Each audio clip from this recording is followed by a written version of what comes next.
Alright, तो शुरुआत करते हैं नए चैप्टर्स की जिसका नाम है न्यूटन लॉज ऑफ मोशन। बहुत प्यारा, बहुत मज़ेदार सेक्शन है, बहुत प्यारा चैप्टर है और इसके सवाल सॉल्व करने में बहुत मज़ा आता है। नाउ इस चैप्टर के साथ हम एक नई चीज़ की शुरुआत कर रहे हैं जिसको बोलते हैं मोशन का डायनामिक्स। हालांकि इससे पहले हमने काइनेमेटिक्स की बात की, अब हम यहाँ पे डायनामिक्स की बात करेंगे। यहाँ हम एक्चुअली देखेंगे आपका मोशन हो क्यों रहा है, मोशन में अगर बदलाव हो रहा है तो बदलाव क्यों हो रहा है, उसका रीज़न होएगा फोर्स, तो उसका रीज़न होएगा, अलग अलग रीजंस आएंगे, उन सब की बातें यहाँ पे करेंगे। तो उसकी वजह से यहाँ पे जो मोशन में चेंज आएगा उसको पढ़ेंगे। तो इस सेशन में सबसे पहले तो हम बात करेंगे, बेसिक अपनी डेफिनेशन लिखेंगे कि फोर्स क्या है और आपका स्टेट ऑफ मोशन क्या होता है, आपका इनर्शिया क्या होता है, पॉइंट मास क्या होता है, वो सारी बातें करेंगे। और उसके बाद न्यूटन्स के 3 लॉ जो हैं वो डिफाइन करेंगे, first law, second law, third law, और उनके बेसिस पे सवाल शुरू करेंगे। और सवाल शुरू करने से सबसे पहले काम जो मुझे सबसे इंपॉर्टेंट काम लगता है एनएलएम के सेक्शन में, वो है आपका फ्री बॉडी डायग्राम। और मेरा पर्सनल मानना है कि अगर आपको एनएलएम के, फ्रिक्शन के, वर्क बाय एनर्जी के या फिर रोटेशन के भी अगर आपको सवाल सॉल्व करने हैं तो आपको फ्री बॉडी डायग्राम बहुत सही से, बहुत अच्छे से बनाना आना चाहिए। जिन स्टूडेंट के एफबीडी सही नहीं बनते 100% चांस है सवाल गलत होएगा, ठीक है। और अगर फ्री बॉडी डायग्राम सही बन गए तो 60-70% काम अपना एफबीडी बना के हो गया। उसके बाद बस इक्वेशन लिखनी है और इक्वेशन सॉल्व करनी है, सही आंसर जल्दी से आ जाएगा अपना, ठीक है। तो एफबीडी पे वहाँ तक आज इसको कवर करेंगे इस सेशन में। Now let's start. हमने जो अभी तक इससे पहले काइनेमेटिक्स के सेक्शन में बात की थी, हमने कहा था कि जो अपना मैकेनिक्स है, मैकेनिक्स को हम कहते हैं स्टडी ऑफ मोशन। उसके 2 पार्ट, पहला पार्ट है काइनेमेटिक्स जिसकी बात हम कर चुके हैं। काइनेमेटिक्स में हम सिर्फ और सिर्फ बात करते हैं इफेक्ट की। मोशन हुआ और उसमें S U V A T ये 5 पैरामीटर्स है जिसकी हमने बात की। मोशन हो रहा है, ठीक है, वेलोसिटी में चेंज हो रहा है, वेलोसिटी कम हो रही है, ज़्यादा हो रही है या फिर वेलोसिटी सेम है, वो सारी कहानी हमने ये बात की थी। क्यों हुआ वो बात हमने कहा था कि बेटा अभी थम जा, थोड़ी देर बाद बात करेंगे। अब वो वक्त आ गया बात करने का कि आपका जो मैकेनिक्स है उसका वो पोर्शन जिसको हम बोलेंगे डायनामिक्स। यहाँ पे हम बात करेंगे कॉज की और प्लस उसके इफेक्ट की।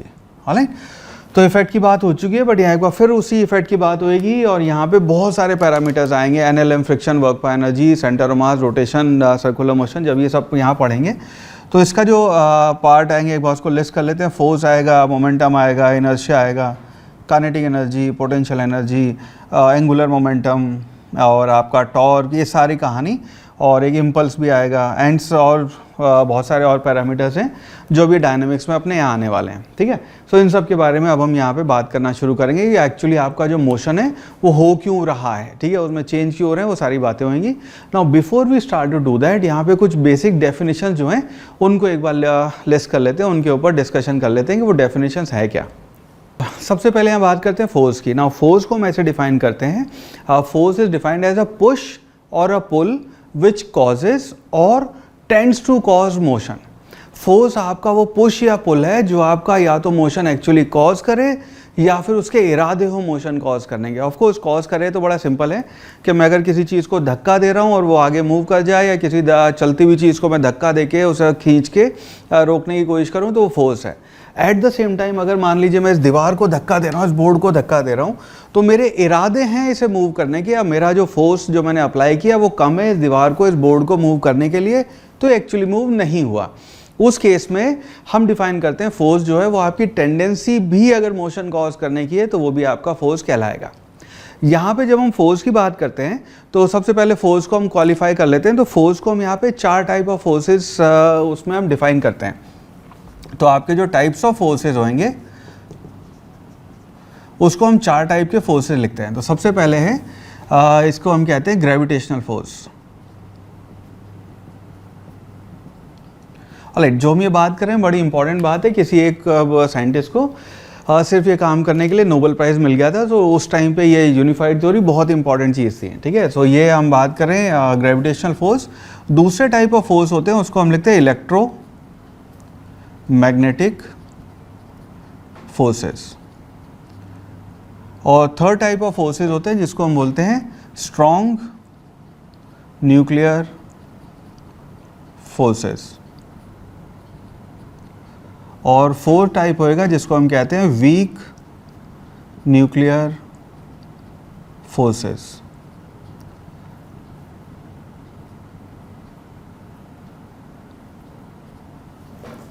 ऑलराइट, चलो ग्रेविटेशनल फोर्स हो गया जो ये दो बॉडीज़ के बीच में फोर्स है, जैसे अर्थ और मून उनके बीच में फोर्स है, या फिर अर्थ और सन उनके बीच में जो फोर्स है वो ग्रेविटेशनल फोर्स कहलाता है। इसकी भी चर्चा भी थोड़ी देर में करते हैं। ये आपका ग्रेविटेशनल फोर्स दो बॉडीज़ के बीच में है। मैं अगर यहाँ पे प्लैनेट अर्थ पे खड़ा हूँ तो इस प्लैनेट अर्थ पे और मेरे बीच में भी ग्रेविटेशनल फोर्स ऑफ अट्रैक्शन है, वो आपका ग्रेविटेशनल फोर्स होएगा। नाउ इलेक्ट्रोमैग्नेटिक फोर्स जो है इसको हम और अलग अलग कैटेगरीज में कैटेगराइज करते हैं। तो इसका एक टाइप आता है जिसको हम कहते हैं कॉन्टैक्ट फोर्स। कॉन्टैक्ट फोर्सेज ये वो वाले फोर्सेज है जिनको होने के लिए, एग्जिस्ट करने के लिए कॉन्टैक्ट होना ज़रूरी है। अगर कॉन्टैक्ट नहीं है तो आपके कॉन्टैक्ट फोर्सेज नहीं होंगे। सो कॉन्टैक्ट फोर्सेज में सबसे पहले हम यहाँ बात करेंगे नॉर्मल रिएक्शन की, उसके बाद बात करेंगे हम यहाँ पे आपके टेंशन की, और उसके बाद आएगा आपका spring force,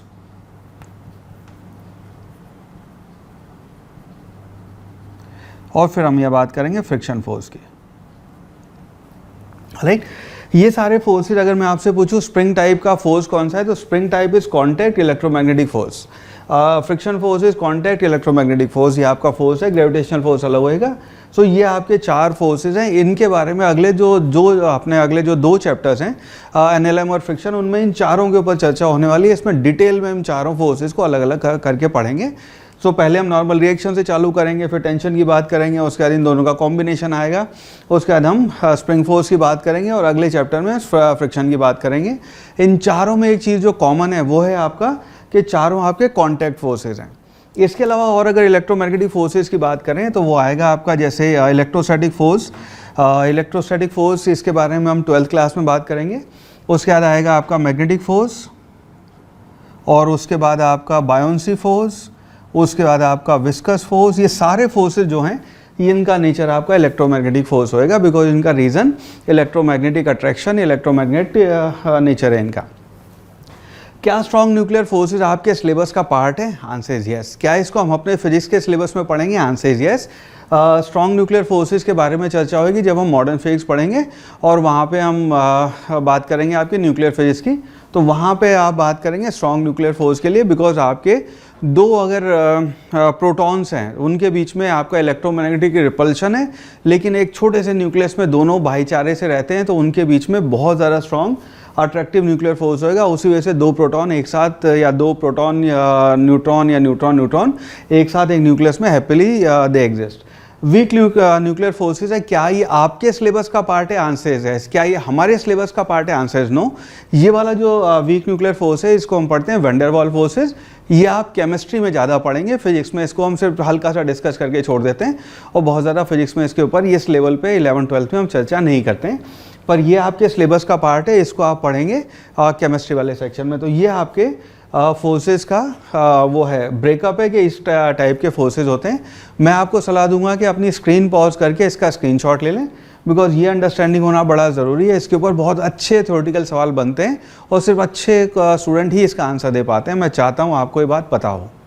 alright, before we move forward, force के एक बार यूनिट और डायमेंशंस की बात कर लेते हैं। सो अगर हम कहते हैं फोर्स, तो सबसे पहले तो ये चीज़ है अपना फोर्स जो है इट्स अ वेक्टर क्वांटिटी। तो वेक्टर क्वांटिटी का मतलब है कि डायरेक्शन होएगी, उसका ध्यान रखना पड़ेगा। दो वेक्टर जब भी ऐड होंगे, वेक्टोरियली ऐड होंगे, तो दो फोर्सेस के बीच में एंगल क्या है उससे कहानी बदलेगी। तो वेक्टर्स का चैप्टर यहाँ पे अपने लिए इंपॉर्टेंट हो जाता है। इसकी अगर यूनिट की बात करें तो फोर्स जो है उसकी यूनिट हम लिखते हैं SI यूनिट है उसकी, SI यूनिट है उसकी न्यूटन,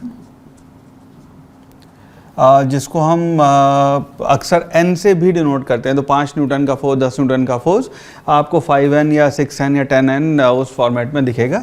इसी की जो CGS यूनिट है जो सेंटीमीटर ग्राम सेकेंड, उसको हम नाम देते हैं डाइन, और इनके बीच में रिलेशन है कि 1 newton is equal to 10⁵ dyne, ये आपका रिलेशन आता है।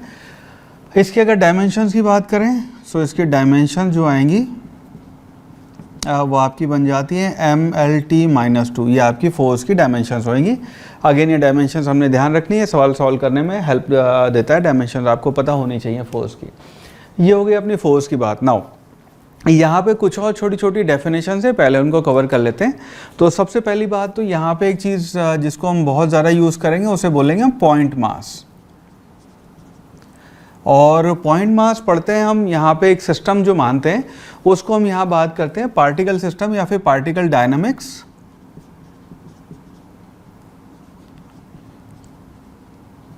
Now particle dynamics is not a reality, it's not a practical thing as per se, but theoretically हमारी बहुत हेल्प करता है सवाल सॉल्व करने में। विद इन सर्टेन अप्रॉक्सीमेशन के साथ हमें अपने फाइनल रिजल्ट मिल जाते हैं। तो पार्टिकल डायनामिक्स में हम क्या करते हैं, हम ये कहते हैं कि मान लीजिए ये आपका एक ब्लॉक है, ये ब्लॉक हो सकता है आपका एक कार हो सकती है, ट्रेन, हाथी, हवाई जहाज, इट कैन बी एनीथिंग, ठीक है, इट कैन बी एलिफेंट।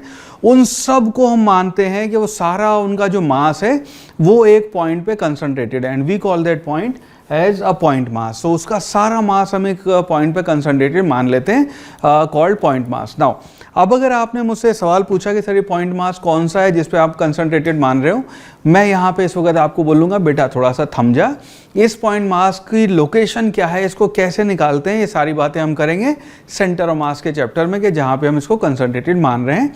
यहाँ पे बस इसको मान ले कि कंसंट्रेटेड है, उस पॉइंट पे हम फोर्स लगा रहे हैं, ठीक है।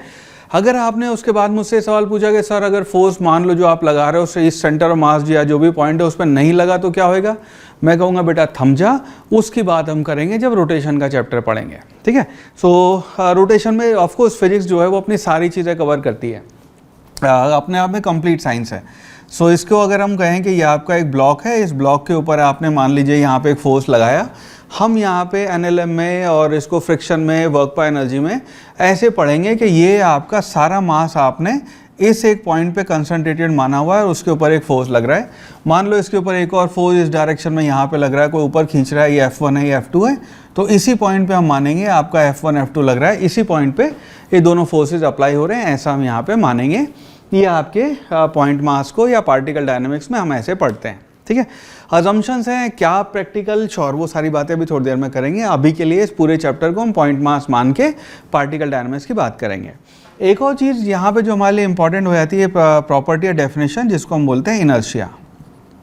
इनर्शिया नाउ इनर्शिया है, इसकी टेक्निकल डेफिनेशन ये होएगी, इनर्शिया हम कहते हैं is the inherent property of the body due to which it resist any change in it state of motion.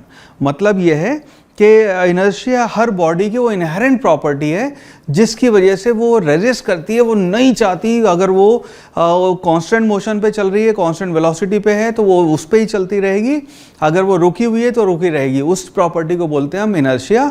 कोई भी चेंज आपके स्टेट ऑफ मोशन में जो आएगा, ठीक है, उसको हम यहाँ पे रेजिस्ट करने की प्रॉपर्टी को इनर्शिया कहते हैं। इसका एग्जांपल ऐसे दे सकते हैं कि जैसे आप मान लीजिए टीवी देख रहे हैं, ठीक है, या यूट्यूब पे आप गाने सुन रहे हैं, ठीक है। सो आप इनर्शिया में बैठे हुए वो गाने सुनते रहेंगे, ठीक है। अगर आपको कमरा साफ करने को मदर कह रही हैं और आप बैठे हुए हाँ अभी करता हूँ या अभी करती हूँ, आप इनर्शिया में ही पड़े रहेंगे जब तक पापा की डांट नहीं पड़ती, ठीक है, या मम्मी ये नहीं कहती आने दे पापा को, ठीक है। तो उसके बाद आप एक्सटर्नल फोर्स है उसकी बात अभी फर्स्ट लॉ में करते हैं। तो यहाँ पे वो जो इनहेरेंट प्रॉपर्टी कि आप एक जगह पड़े हुए हैं तो पड़े रहेंगे, वो कहलाता है इनर्शिया। इसको हम ऐसे भी कह सकते हैं कि मान लीजिए आप पढ़ाई कर रहे हैं तो आप इनर्शिया में पढ़ाई करते रहेंगे, डजंट हैपन, ठीक है। सो इनर्शिया की प्रॉपर्टी मोस्टली नेगेटिव वाले उसमें हो जाती है, ठीक है। पर इसको हम ऐसे समझेंगे बॉडी जो चल रही है वो चलती रहेगी, उसमें स्टेट ऑफ मोशन में चेंज आएगा, उसको रेस करना इनर्शिया है। रुकी हुई है उसमें चेंज रेस करना, स्टेट ऑफ मोशन में चेंज रेस करना इनर्शिया कहलाता है। नाउ इनर्शिया की जब हम बात करते हैं तो यहाँ पे 3 तरह का इनर्शिया आता है। पहले हम इसको बोलेंगे इनर्शिया ऑफ रेस्ट, दूसरा हम बोलेंगे इनर्शिया ऑफ मोशन, और तीसरा इनर्शिया होता है उसका inertia of direction. Alright, so inertia of motion, inertia of rest, inertia of direction, ये 3 तरह से इनर्शिया की प्रॉपर्टी आती है। इसके ऊपर ऑन एंड ऑफ का कभी कभी सवाल बन जाते हैं, तो इसको आपको आना चाहिए तीनों प्रॉपर्टीज़ पे। नाउ इनर्शिया ऑफ रेस्ट क्या है, इसको ऐसे समझते हैं, इसी के ऊपर बड़े सारे एग्जाम्पल है कि मान लीजिए आप बस में बैठे हुए हैं और बस की डायरेक्शन इस तरफ है और ये आप कार में बैठे हुए इस तरफ से, और एकदम से बस के ड्राइवर ने वो चालू किया और झटके से गाड़ी आगे चली। इफ़ दैट हैपन्स आप एकदम से पीछे जाएंगे। रीज़न क्या है कि आपकी बॉडी जो है, अपर बॉडी जो है वो, या अगर आप मान लीजिए मेट्रो में या बस में खड़े हुए हैं तो जैसे ही आप खड़े हुए हैं बस चलने लगेगी, आपको आगे बस चलने लगी, आपको पीछे की तरफ झटका लगेगा, बिकॉज आपकी बॉडी इस वक्त जो है वो एक सर्टेन फ्रेम में है। और जैसे ही आपके पैरों के नीचे या जो आप बैठे हुए थे, तो आप बस की जो सीट है वो आगे जब मूव करने चली तो आपकी अपर बॉडी उसको पीछे की तरफ एक झटका लगेगा। ऑफ कोर्स हम इसको एडजस्ट कर लेंगे, हमारी बॉडी को इंटरनल मसल्स की यूसेज से हम वापस ले आएंगे। लेकिन अगर वहीं पे एक बॉल पड़ी हो फ्लोर पे, तो जैसे ही बस आगे चलेगी वो बॉल जो है वो, या ब्लॉक जो है जिसको हमने बांध नहीं रखा है अपने सामान को, वो गुड़क के पीछे चला जाएगा। रीज़न उसका होगा इनर्शिया ऑफ रेस्ट। इसी पे इस तरह के सवाल पूछते हैं, ऐसे सवाल पूछे गए हैं जैसे इसका फॉर एग्जांपल हम इसको डे टू डे लाइफ में कैसे यूज़ करते हैं। जैसे फॉर एग्जांपल मान लीजिए कारपेट है, ठीक है, तो इस कारपेट पे हमने क्या किया, एक डंडा लिया और इस डंडे से हमने इस कारपेट को ऐसे पीटा। तो जब हमने इस कारपेट को डंडे से ऐसे मारा तो उस टाइम पे जो आपके डस्ट पार्टिकल थे, वो डस्ट पार्टिकल जो यहाँ पे मान लो टिका हुआ था, जब आपने इसको डंडे से मारा तो आपका टॉवल या कारपेट पीछे हो गया, डस्ट पार्टिकल अपनी जगह पे मेंटेन रहेगा। अब क्योंकि कपड़ा पीछे हो गया, उसको हवा में रोकने के लिए कुछ नहीं है, इसलिए वो नीचे सेपरेट हो जाता है। और इसी तरह से हम अपने, जब हम चद्दर ऐसे झाड़ते हैं, टॉवल ऐसे झाड़ते हैं, so we use this property of inertia of rest अपने ये काम करने के लिए, ठीक है। नेक्स्ट कहलाता है इनर्शिया ऑफ मोशन। तो अब सेकंड सिनेरियो ये है कि बस अब आपकी चल रही है, चलते चलते बस के आगे कुछ आ गया और बस ने ब्रेक मारा। नाउ जैसे ही आप ऐसे बैठे हुए थे, बस ने ब्रेक मारा, आपकी बॉडी आगे जाती है।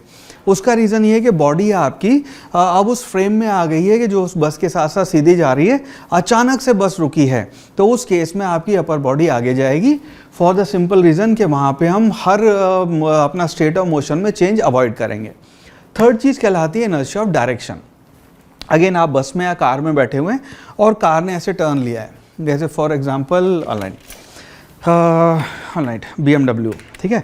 सो इस कार में आप बैठे हुए हैं और आप पैसेंजर हैं, इस कार ने ऐसे टर्न लिया है। अब जब उस कार ने ऐसे टर्न लिया है तो इसके अंदर जो पैसेंजर्स बैठे होते हैं, दे आर थ्रोन आउटसाइड।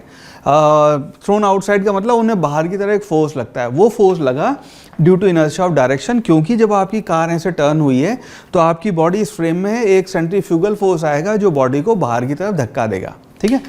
उसका रीज़न क्या है आपका, इनर्शिया ऑफ डायरेक्शन। तो इस तरह से हम इनर्शिया को अपनी डे टू डे लाइफ में देख सकते हैं। ये प्रेजेंस है हमारी तरफ से हमारी लाइफ में, और इसको हम इस्तेमाल भी करते हैं, ठीक है। यहाँ पे अलग अलग जगह पे इसको हम यूज़ भी कर सकते हैं।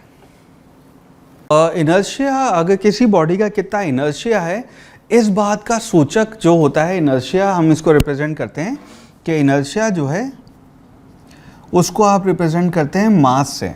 तो हम ये कहते हैं कि जिसका मास जितना ज़्यादा है उतना ज़्यादा उसके अंदर इनर्शिया होएगा। सो इसको ऐसे समझ सकते हैं कि मान लीजिए अगर आपके सामने एक साइकिल है, एक मोटरसाइकिल है, एक कार है, तीनों को आपने धक्का देके let's say 10 kilometre per hour की रफ्तार तक ले जाना है उन्हें धक्का देके, ठीक है।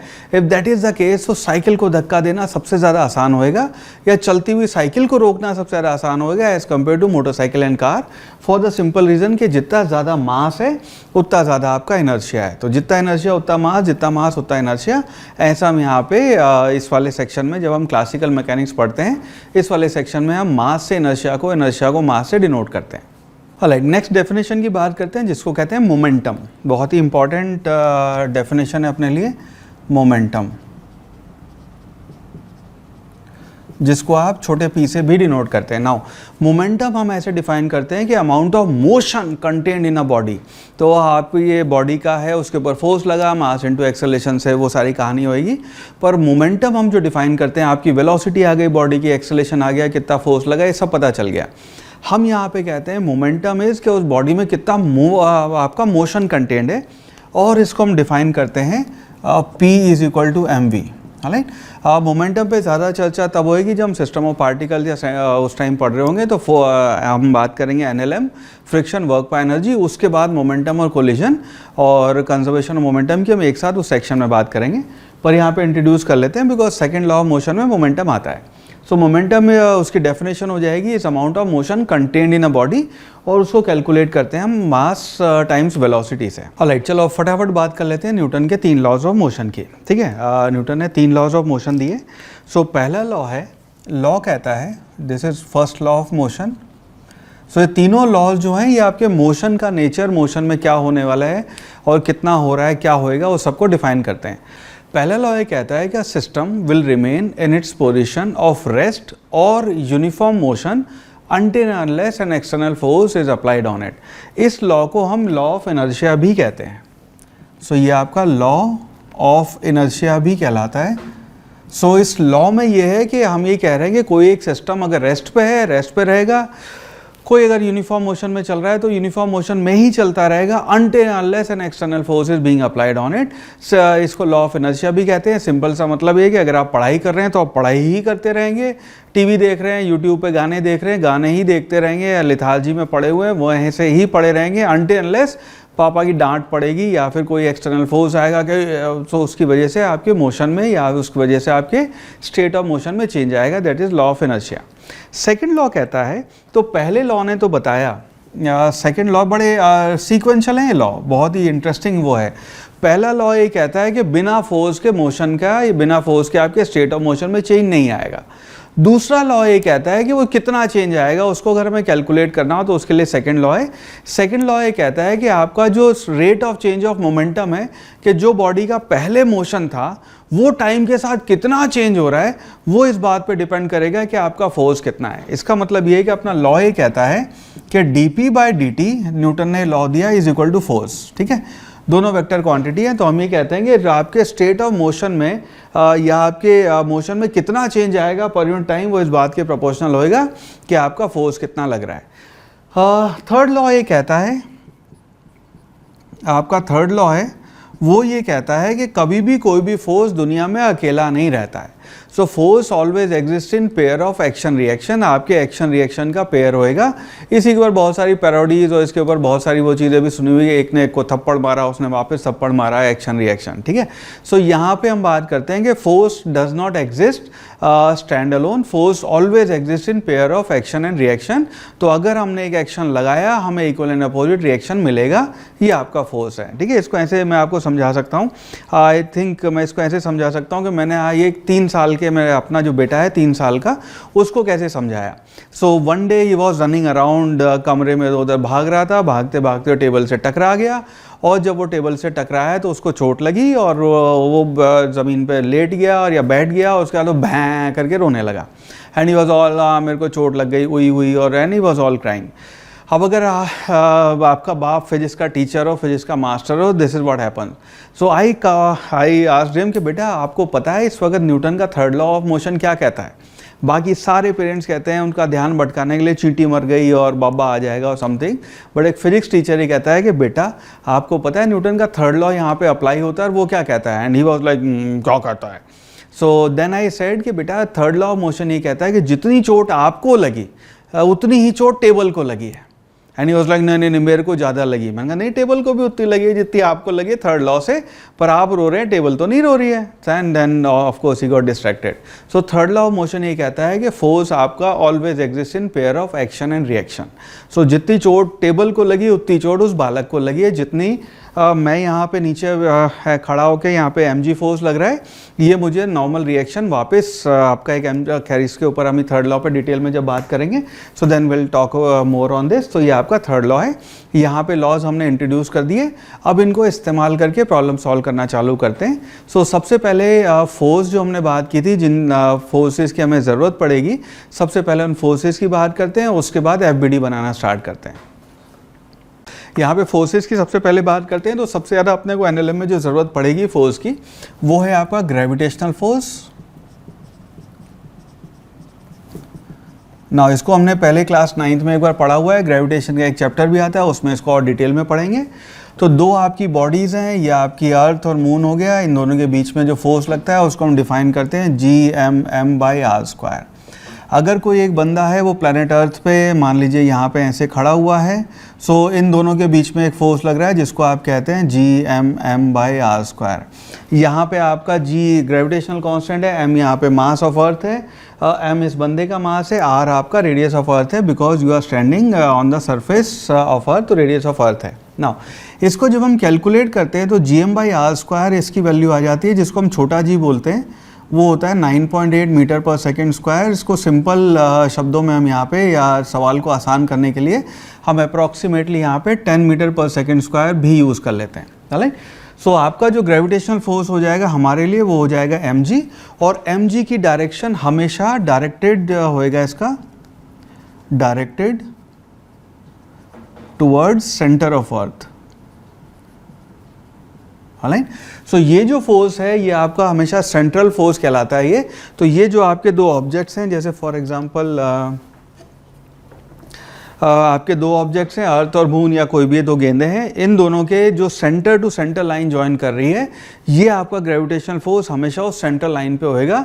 तो इलेक्ट्रोस्टैटिक फोर्स, ग्रेविटेशनल फोर्स, ये जो हैं ये हमारे कहलाते हैं सेंट्रल फोर्सेस। तो ये हमेशा डायरेक्टेड होते हैं आपके लाइन ज्वाइनिंग पे। पर यहाँ पे हम क्योंकि सिर्फ इस सिचुएशन की बात करेंगे एनएलएम फ्रिक्शन वर्क पर एनर्जी के चैप्टर्स में, तो यहाँ पे हम कहते हैं it is going to be directed towards centre of earth. तो ये आपका होएगा ग्रेविटेशनल फोर्स।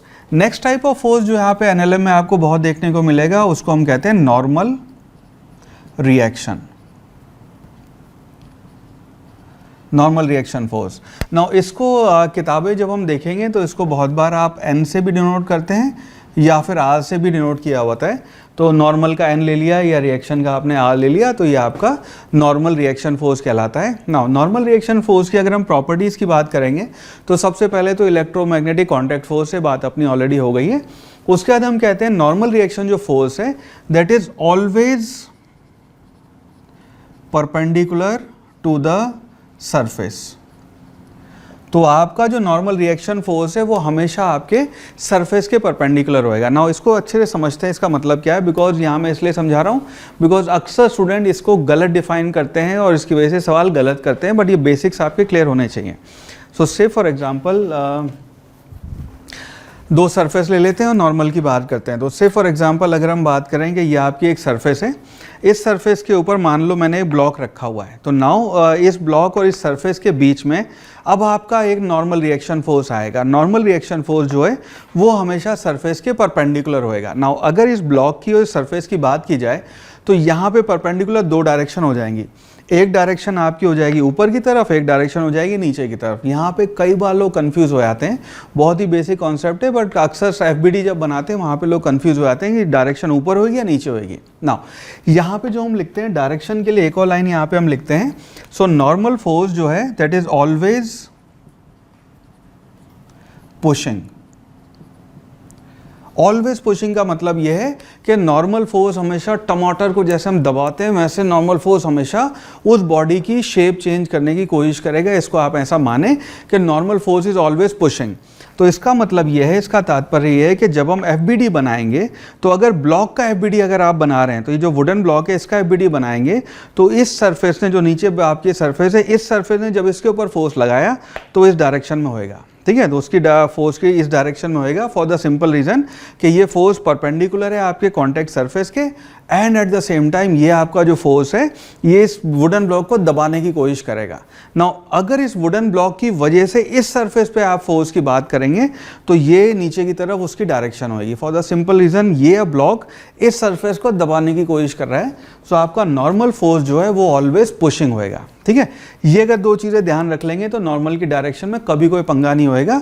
और बड़े बड़े अच्छे अच्छे सवाल जो होते हैं जहाँ पे एफबीडी बनाने में इस एंगल पे उस एंगल पे लोग गड़बड़ करते हैं वो नहीं होएगी। हालांकि तीसरे टाइप ऑफ फोर्स है जिसकी हमें आज ज़रूरत पड़ने वाली है, उसको हम बोलेंगे टेंशन।